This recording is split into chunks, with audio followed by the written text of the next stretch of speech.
members to come on up. Got a few hot topics this morning. You know, next year will be the first year we will combine men and women's council.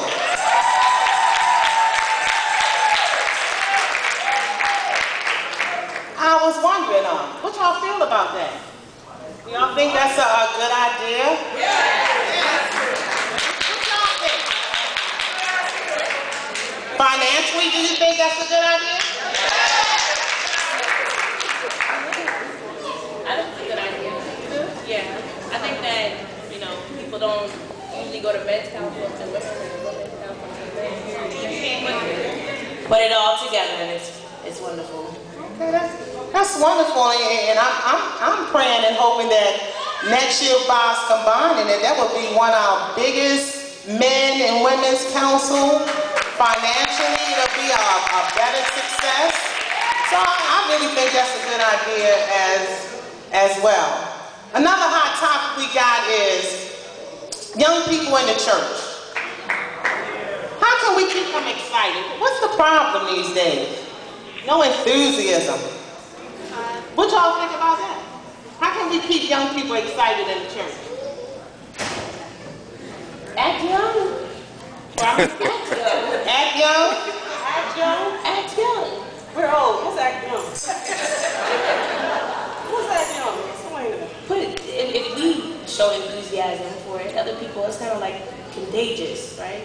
So you act younger, not younger as in mentally, but I mean, get excited. Show So people that. Lost our enthusiasm. I think so. You think the whole thing? I mean, like everything starts at home, right? Right. So if home is not excited about going, so then how are the young people gonna get here if their parents don't come? So you feel the older generation is not excited about church either, huh? Is that the problem? Those that's 50, 60, and 70, they ain't excited either. Is anybody excited about Jesus out there?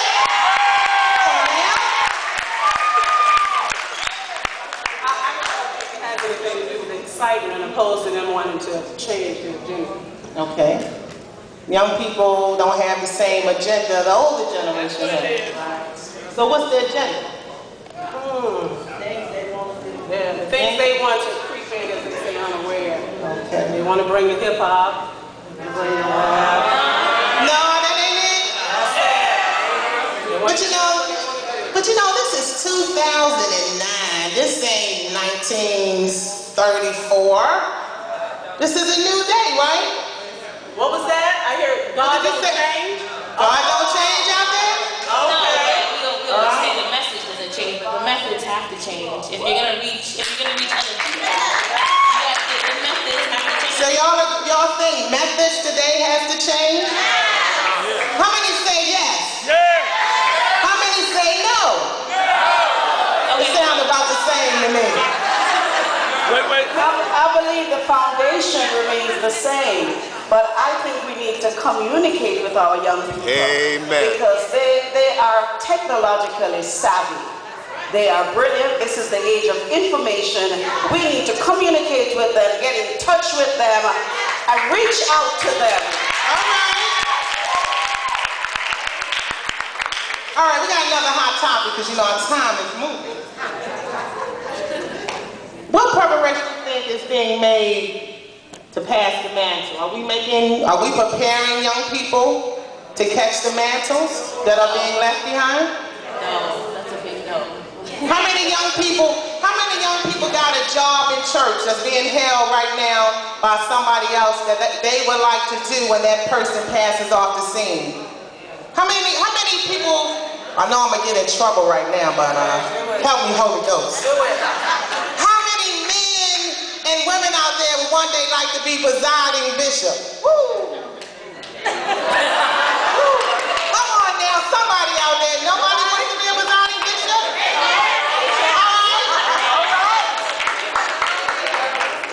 Nobody would like to sit on the board. How many boys and girls, men and women out there would like to sit on the board one day? Okay? How many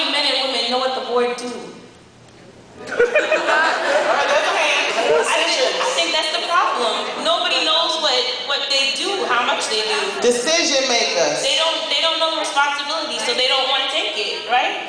So maybe what we need to do is teach them what every board member or what every position does in the organization. We need to have a seminar where we teach them what job descriptions are.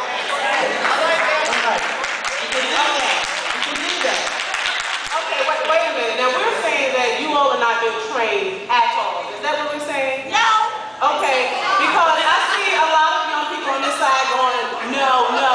But when we have children's church, and we're having services, and we're saying this is how you open up service, and this is how you raise offering, and this is how we call altar prayer, and this is how, so what are we doing?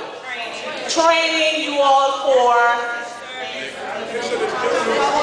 I'm thinking... But is that not a position to be a worshiper, to open service? Because let's remember. And to do offering. When you do offering, that is a position. You have to raise offering, go back and count the money. You know how you'll be a secretary. I mean, those are positions. So what positions are we talking about? Maybe we're not understanding. Let's connect with the generation, as you said. I think for all positions, the spiritual foundation is necessary. Amen. When they were choosing deacons, the qualification was men, good report, full of the Holy Ghost. So that's the foundation, full of the Holy Ghost. What we need to move towards is have mentors in the churches. We need mentors because when you're mentoring someone, you pull them closer. You reveal their purpose, their gifts to them, because that's one of the problems. Young people, they do not know their gift, they do not know their purpose, they do not know how to function because no one is revealing it to them and training them. That's why we need mentors. Older generation, you have to mentor the younger generation. But let me just put this out here. You shouldn't expect to hold a position within your organization or on your board when you have not been a hard worker in your local assembly. You can't do that. You have to work at home first. The Bible says your room make room for you. Your gift will make room for you. Well, if you're not working in your local assembly, I don't know what your gift are when it comes to the organization. All right.